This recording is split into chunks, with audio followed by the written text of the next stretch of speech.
Welcome, everyone, to another exciting episode of We Empower. I'm thrilled to have you all with us today. So sit back, relax, and get ready to be inspired. Let's make today count. In today's episode, I'm very happy to have the first episode of 2025 to welcome here three very important personalities. First of all, who will be later joining us is Sebastian Copeland, international renowned photographer, adventure, and environmental activist who has dedicated his career to documenting the impact of climate change on polar regions. His work often bridges the gap between art and advocacy, offering a visual narrative that highlights the fragility and beauty of Earth's most vulnerable ecosystems. Copeland's photographs have graced the pages of National Geographic and exhibited in galleries worldwide, often serving as a wake-up call to the devastating efforts of global warming. And therefore, it fits very well to have now Hannah Eringhaus and Kai Schlegelmilch here. Hannah Eringhaus, a visionary leader in sustainability, has made remarkable contributions through his work worldwide with organizations like Veleda, World Wildlife Fund, and FÖS. His expertise spans environmental stewardship, corporate responsibility, and innovative strategies for sustainable business models, marking him as a pivotal figure in driving impactful change and of someone who knows how it is to fill the bridge between company owning, profit, and sustainability. And Kai Schlegelmilch, a leading expert in environmental economics and sustainable policy, has significantly influenced Germany's environmental initiatives through his work with the Ministry for the Environment and FÖS, known for his pioneering approach to ecological fiscal reform and renewable energy strategies. Schlegelmilch is at the forefront of shaping a greener future. Both individuals bring profound insights and groundbreaking approaches to sustainability. So I'm very much looking forward to having you both here. And we start welcoming both with a song selected by both, which will give us an introduction and that what is about today. Yes, what a series today. The first, the number one 2025 of our radio show. We started together with a song which describes very well what is about today. Welcome, Hannah Eringhaus. Welcome, Kai Schlegelmilch, here in this show today. Great to have you here. Thank you. It's a pleasure being with you. Thank you. Thank you. So I would like to start with just a few words about the song we have heard. Tim Benschke, a young adult, talking about that he wants to save the world. He just has to answer 148 emails before he can start with everything and has to take a flight, has to take an airplane. So is this the word, is this the idea of sustainability many young adults follow? What do you think? Well, if I should start, thanks for the question. I think it is at least representing some of the businessness of the young people, trying to do everything and all the time, whatever is feasible in order to save parts of the world. Of course, we cannot save the world as an individual, but at least to do our bits and parts to contribute to that. Yeah, I completely agree with that. And before we start into the questions, I would like to introduce you once again, because it is so important what you did together, but also alone. Hannah Eringhaus is a co-founder of the 30-year-old Forum for Ecological Social Market Economy, FÖS, together with Kai Schlegelmilch, and it shows how true pricing and fiscal policy unites environment and economy. You are both co-founder of the 30-year experience think tank Green Budget Germany, CBG, and which shows how true pricing and fiscal policy is too. You, Hannah, you were managing director in the chemical industry, BASF, which is nowadays a lot under pressure. Yeah. But of course, a very important industry for many branches.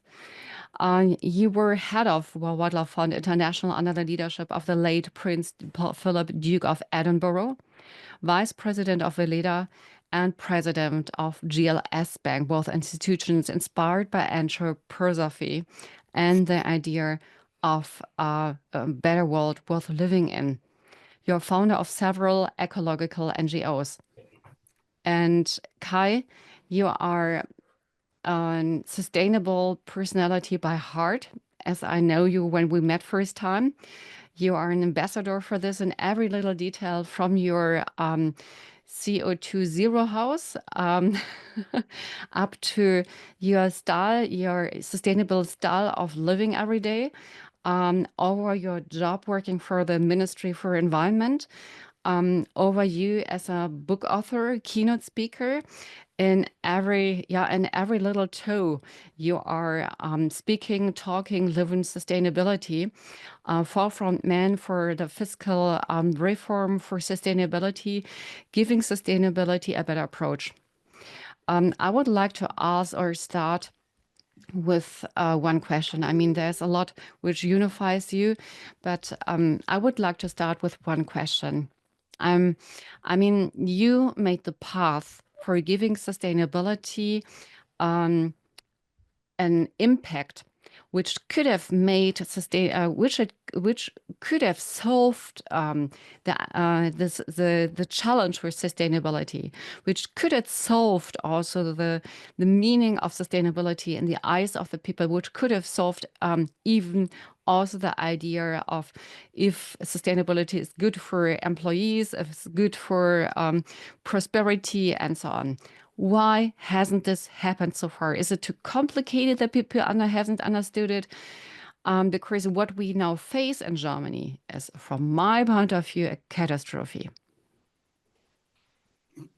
Well, Hannah, would you like to start, or? Well, yes, because I think people no longer not only use the term sustainability, but sustainable development. And the majority focuses on development and not on sustainability. And this is the problem. This is a clear answer. So they've understood something, but just the half and the wrong half. Yes, and it has become a buzzword. And I remember the Prince Philip, who was the old school of British naturalists, and pollution and sustainability was not on his agenda. But he warned us and said, be careful. Sustainability may become a buzzword and used by many people to destroy the environment by development. It's interesting, Hannah, that you are saying this with such a clear words, and because it's shocking. It's really shocking because exactly this is happening. Sorry, Kai, you just wanted to. Right, yes, I'd like to add on that, of course, we are living in a market economy. And what's substantially wrong are the prices in a market economy, because we are subsidizing environmentally harmful activities and investments. And this does not help us to do that transformation, which is necessary for keeping within planetary boundaries. And therefore, we really have to focus on correcting these invalid, not true prices by abolishing environmentally harmful subsidies, by internalizing external costs, environmental damage costs, by eco-taxes, for example. Well, I'd like to add something in the chemical industry and other industries. They made some progress, and the impact of energy and fossil energies on the product has been diminished. But if at the same time the production grows, then the effect at the end is negative. Yes, that's right. It can't be different, right? If you reduce the consumption of gasoline for a car by 1 or 2 liters, 100 kilometers, but then you have some million more cars, what is the effect?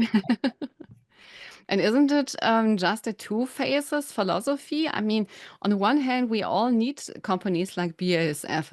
Everybody would like to or wants to have their product. Not everybody, but a lot of branches. But on the other hand, they're doing that. This is a black sheep, and instead of trying to find common solutions, um, as if we haven't found a solution of getting the colors or getting the substances in another way, there is no solution to get rid of BASF.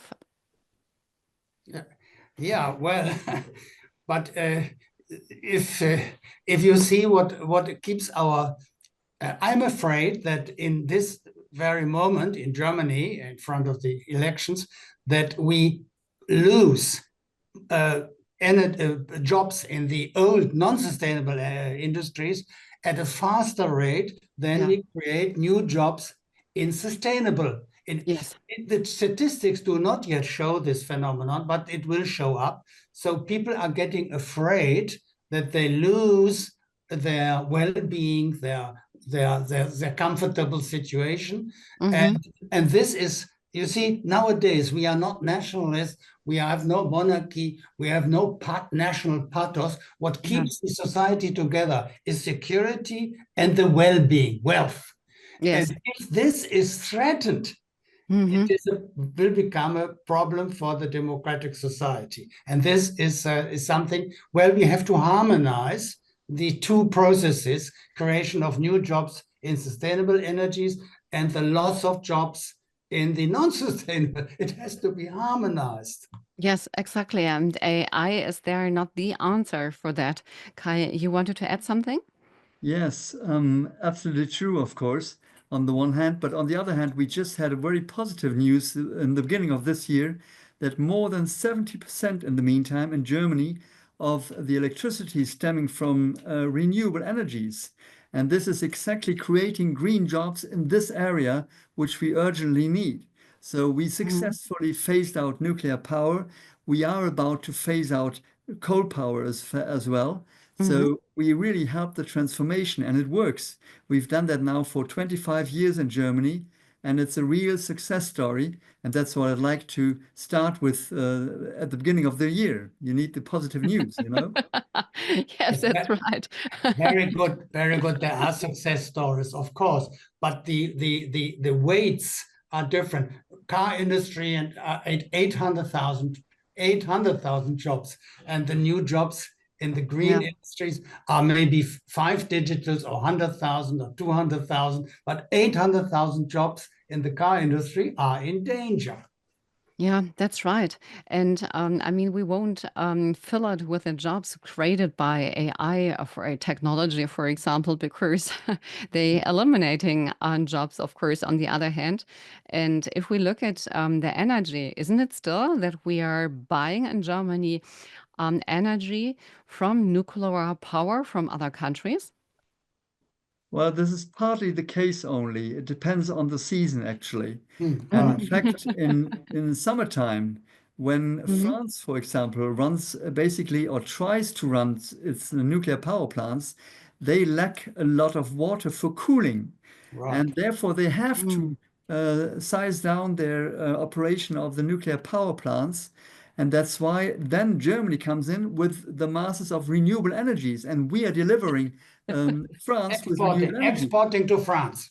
Exactly. So forget about the myth that there is not enough renewable and that we would need nuclear power. Wow, this is, of course, good news for New Year. Because you see from the people against this politics that they have always the argument that you can't work with the wind and you can't work with sun, especially not in Germany. I mean, today it looks sunny outside, but there are days where you really have to search for any piece of sun. Still, but there are possibilities also for using renewables while there's no wind and no sun, which Yeah. is it shall the lightness. It doesn't need to be direct sun rays, but we also have biofuels, biogas, for example, and that could be a good substitute as well as hydropower, for example. So there are options which can be used even in those phases.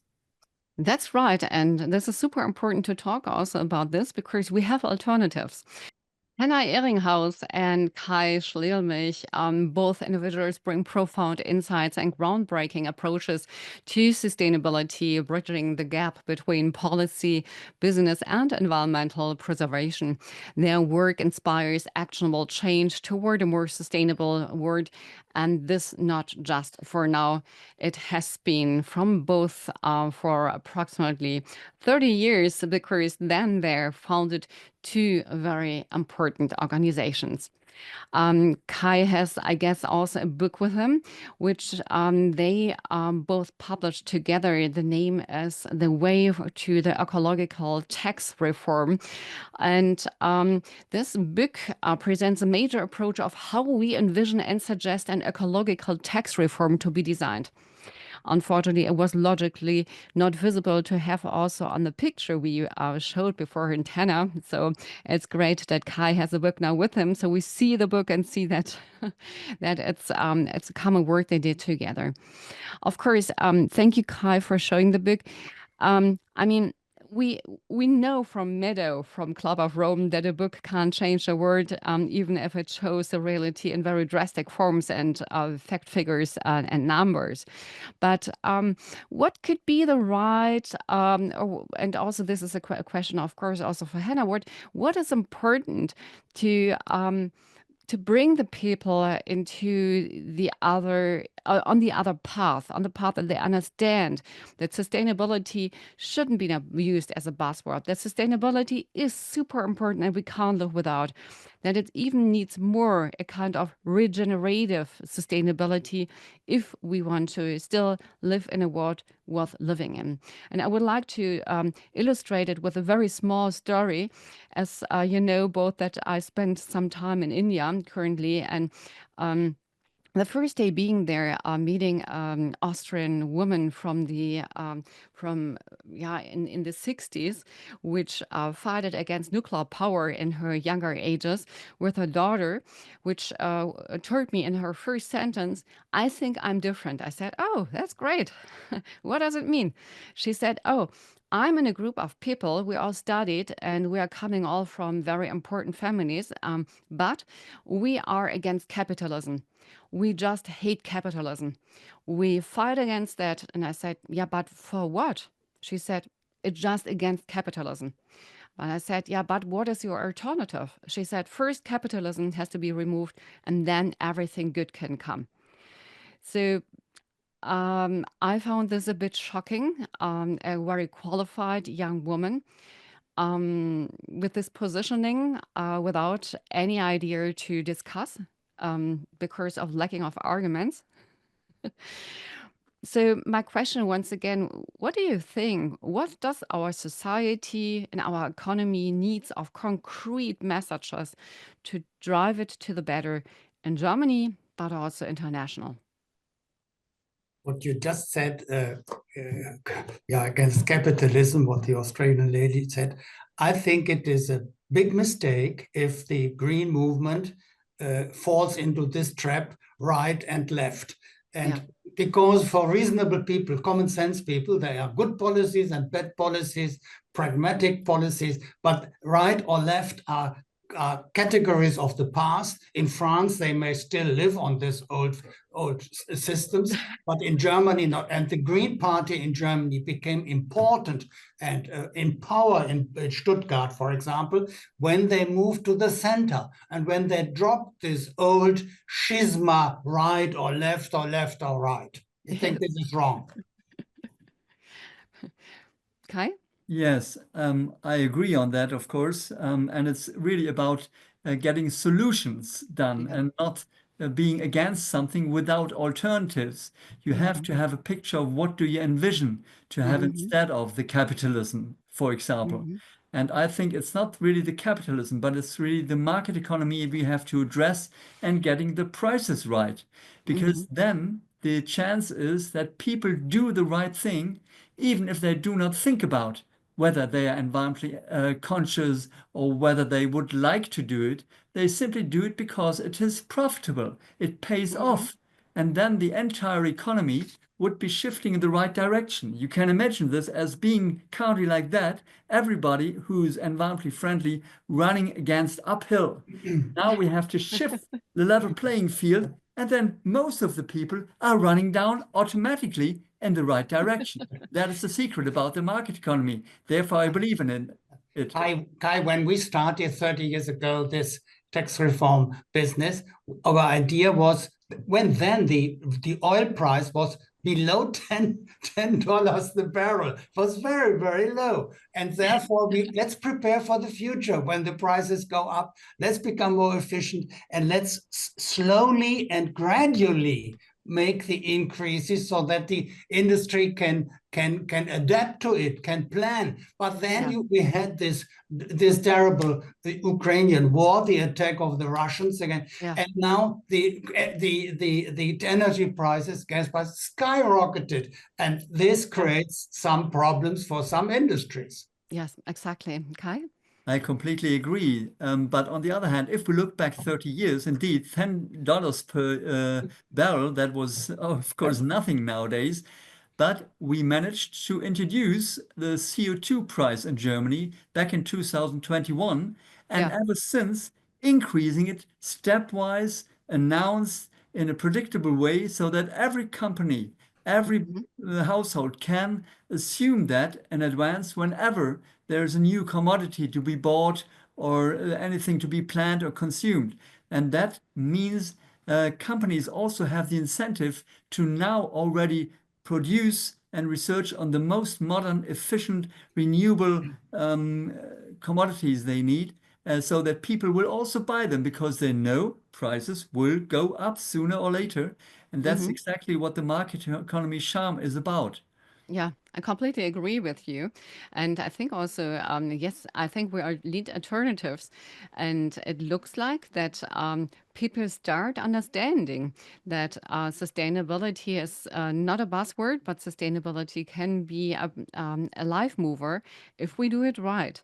Do you think they got it? I mean, I have in my mind a Völkel juice, where there is on a Tetra Pak a print of a former Germany's Next Top model, which says, "I'm from Bolivia, and I tell you that 1 cent of this Tetra Pak buying goes to Bolivian jungle, and the Tetra Pak is super economy friendly." Do things like this help to raise awareness in the right direction?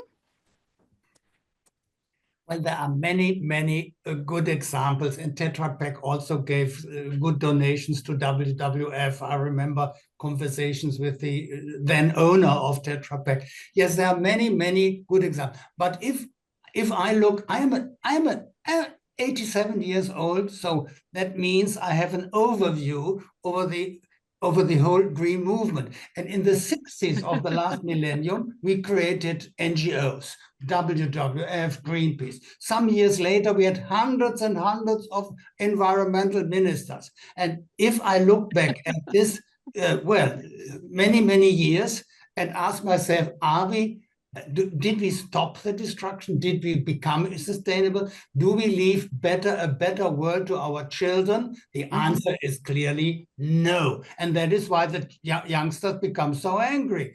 And I think, but if I look how parents today educate their children, it's so much better than we have been educated in the past, you see. And now the parents are so conscious. Some schools are much better than schools in the past. So my hope is that we don't leave a better world to the children, but a better children to the world. And that that discuss with a youngster about sustainability is much easier than to discuss with a 50 or 60-year-old one. You're so right. And just thinking about my own at home, who's telling me as a 6 years old, how I can avoid plastic waste, and why it is so important that kids are diverse, and that each kid is right as different as it is. So this is great if we get more of this. I think, need to get it more into schools education, right? It's a bit long term, huh? Yes.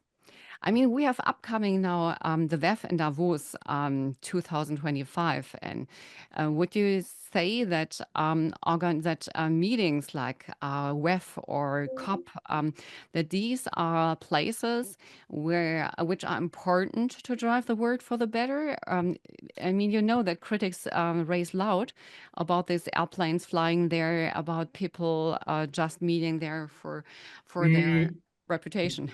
No, no. I know from good sources that Professor Schwab had tried to bring NGOs to the meetings in Davos, and then he has been stopped by donors and big companies from all over the world. They stopped him, and he had to stop his good initiative. Oh, that's a shame. Yeah, that's it indeed is a a shame. shame. And I think NGOs are very necessary indeed to exactly have that critical voice, because otherwise we would not have seen a certain progress. Not that we are at the end of what we need to achieve, but we've come quite far already. Like I said before, with the renewable energies and so on, and without the initiative from NGOs, from think tanks, from entrepreneurs who invent innovative technologies, we would not be there where we are now But they already. will not be invited in Davos, you see. I mean, before I was also not sure, but do you think it's important? And I mean, having had the COP in Baku, for example, many people protested against having it at the location like this. Do you think this is right, or should we extra go with this to locations like this to show to the world where there has to be a change, just as Dubai, Baku? Well, I think, yes, we need to go also to those places where it is not easy at all and where we need the most progress actually to happen.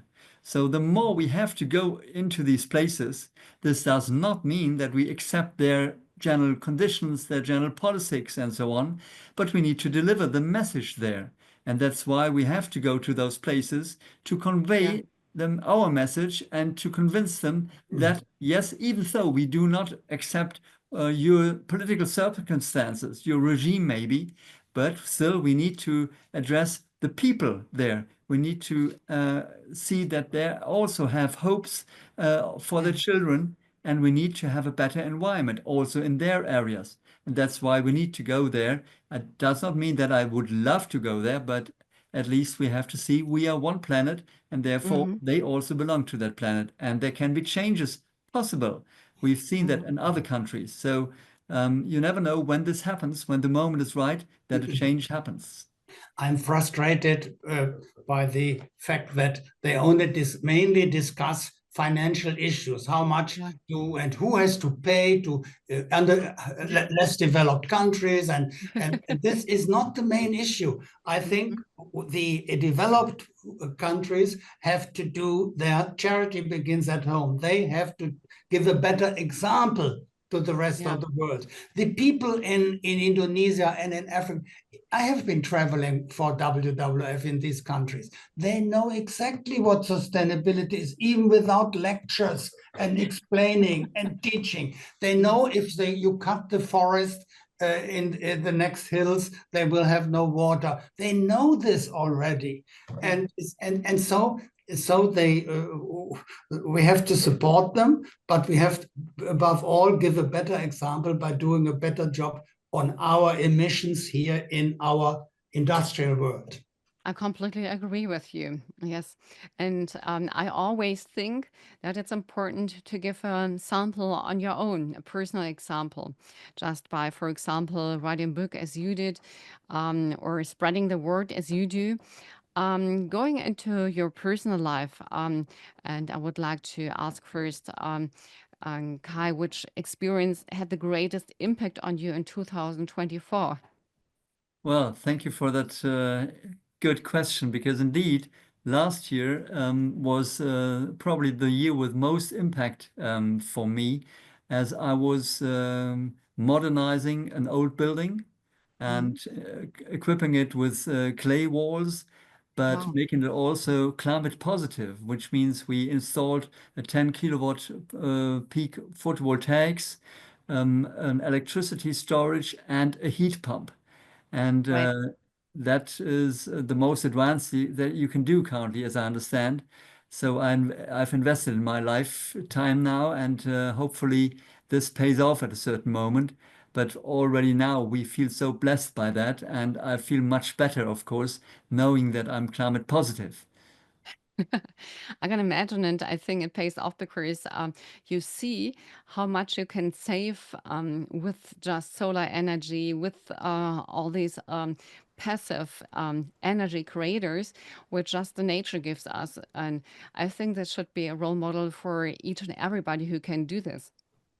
And on top of that, first we have done a large insulation program. So we insulated the house and brought down the energy consumption by 85%. Wow. And then the remainder is easy to equip with renewable energy. So in this sense, it's a very good combination also of renewables and efficiency because we Yeah. need both. They're both parts of one equation. That sounds great. And I think it's something a lot of people should look at their own home and see how much is possible, even if you just have a small balcony and can place their solar energy, if you can work with solar lamps or something like this. Hannah, in the idea of sustainability, what experience was the greatest or had the greatest impact on you in last year? Last year, well, last year the greatest impact was, sorry, the war in Ukraine. That Yeah. that impacted me, the refugees and the effect on our society, the government which fell apart, and we are in a crisis, definitely in a crisis, and I'm afraid. And I want to help the green movement not to fall back too much, because there are other priorities who have become more prioritarian, and the environment has a difficult job now to remain on the top of the agenda, because other security issues and the wars are dominating the agenda, and this is the major impact, and I would like to correct this. Then I hope that with our energy, we can bring together, we can master many things and can develop many things to the better. It was a pleasure, Hannah and Kai, to have you here. And I wish we could have more time to talk further about these important topics, because it's about our everyday's life. It's about our everyday's ecosystem. It is about our everyday's quality and what we are used to have for every day. So I hope for us that the world understands our mission, that they have all heard us and get maybe some ideas from this. So thank you very much again to being here. I'm looking forward to our further cooperation, doing together, and having a great start into New Year's. Thank you so much for being here, Hannah Eringhaus and Kai Thank you. Schlegelmilch. Thank you. Thank you. My best stories I didn't tell. Oh my God. Okay, we need to do a second series. So the best yet to come. So stay tuned for the best next ones. And we have to discuss definitely later on, Hannah and Kai, when the best stories will be heard from you next time. So thank you very much for being here today. So, after a super interesting and challenging talk with the internationally, worldwide, well-known sustainability experts Hannah Eringhaus and Kai Schlegelmilch, we continue with sustainability and combine it with arts. Sebastian Copeland is an internationally renowned photographer, adventurer, and environmental activist who has dedicated his career to documenting the impact of climate change on polar region. I'm very happy to have you here. Welcome in our show, Sebastian. Thank you, Anabel. It's a pleasure to be with you. So I know that there is plenty of time we need normally to talk about your different parts of your life. And today we would like to focus a little bit on your not only photographs, which have graced the pages of National Geographic and exhibited in galleries worldwide, but are also kind of wake-up call. And you brought a wake-up call, your wake-up call with you, which was also printed as a book. I'm very happy that you did this because you combine in a way which is one of unique, not only the challenges everybody has to face, but the poles or between beautiness of nature and of course that was happening to the is happening to the nature due to us, due to our hands. Maybe you can show us the book, the Arctic. Okay. Yeah, so this is the latest book.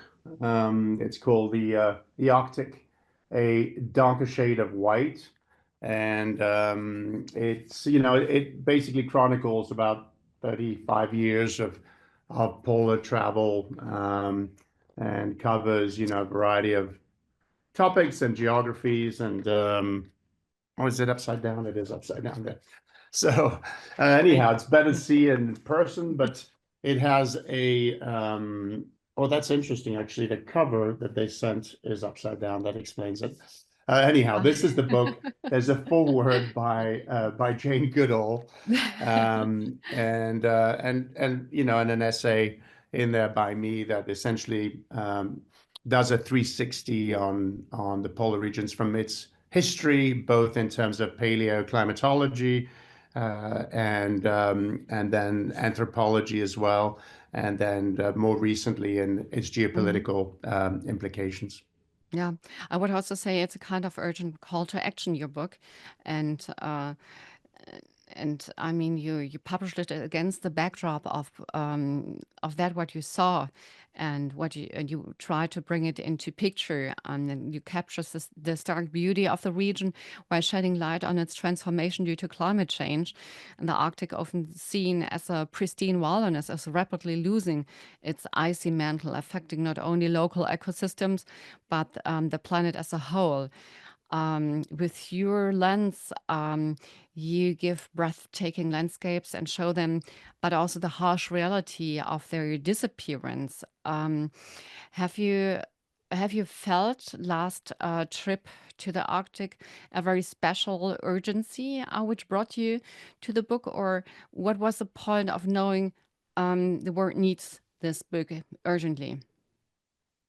Well, I mean, any studies in climate transformations are, of course, measured against time. So you notice the transformations after multiple visits that are spread over a period of time. In my case, I've been traveling there for more than 30 years. So the incremental changes become much more noticeable when you compare them in decadal timescales. And just as strongly are the testimonials from the locals. And I spent a lot of time in northern Greenland lately, and it was in northern Canada before, but with Inuits and Inuguits and the tribes that have been living in these regions for thousands of years, and whose traditions and whose way of life is entirely dependent on the external conditions. So they have essentially shaped their protocols of survival relative to the conditions. It's beautiful. Of course, it's less beautiful when these protocols start to fall apart. And along with it comes the influence of Western industries, and not just remotely, but also locally. And so you can see progressively the breakdown of cultures that have been, that can be up to 35, 45,000 years old, which is the time when populations move from Asia into the Arctic regions. What do you think, Sebastian, could we do as a society, as a Western society, to bring more attention to this? Because, I mean, your pictures are so challenging. Looking at your pictures should give us goosebumps and should give us the call to action to drive it to the better. What further do we need? Well, look, to solve the culture war that exists between our outdated industrial world and nature, there's multiple paths. But first, I think we need to celebrate the best of what is humanity and the best that is what is nature. And as far as us, I think that is vision, empathy, and innovation. It was Einstein, I think, who says that we're not going to solve today's problems by applying yesterday's solutions. And it seems to me that we are still very, very much working on a model that was defined by the Industrial Revolution, and to a large extent is still the dominant mode of energy production. And so certainly, we have a lot of alternatives, and luckily they are growing, and these are good alternatives. But there's obviously a lack of economic and political commitment to scale that to where it needs to be in order to reach the targets that we all seem to be agreeing need to be reached, but do very little in order to get there. Yeah, and by the question I told ask you about which experience had the greatest impact on you in last year. You also mentioned the Ukraine's war.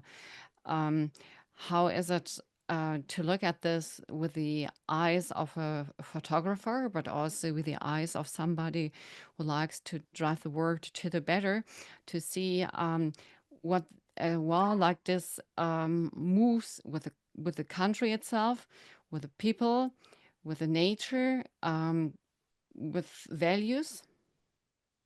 Right. So I mean, the war machine is tragic on so many different fronts. You obviously, have the human dimension, which is deplorable and graphically cruel. But you also have, the destruction of many things. First of all, faith in institutions on the one hand, but nature as well. The one thing that we don't ever talk. We talk about the human toll, which is absolutely abhorrent. But there's also the toll on nature, and the displacement of emissions just from the war machine. But for me, 2024 was not just Ukraine. It's a 3-year conflict that is absolutely heartbreaking. But we saw similar type of tragedy develop in the Middle East, and with just as much atrocities being shelled out on both sides. And then as well as that, we have this ongoing conflict in regions of Africa where the nature of famine is probably the greatest that it has been since the 1970s. And it is absolutely, really immoral and hard to imagine how we could be there in 2024 with the resources that we have to actually produce excess food. But, we're on par to see 250 million people really at the border of what is humanly possible when it comes to survival. So 2024 has been a tough year, and I'm going to leave the US elections out of the conversation just for now. But this, of course, took a lot of oxygen out of other discussions, notably climate. Yes, exactly. What was your most challenging experience in last year, if you look personally back? Yeah, look, for me, and I lived for 40 years in the US. I'm English. I'm an English national and French, so I have 3 passports.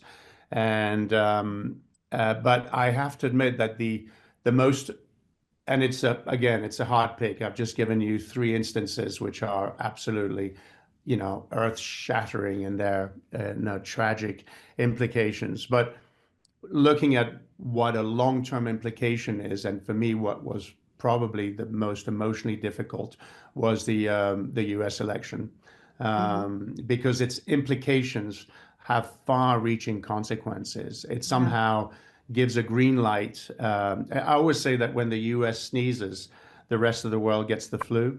And when you have that level of disconnect in what we had grown accustomed to, civil discourse, to we all understand that politics are corrupt, but there's always been a curtain.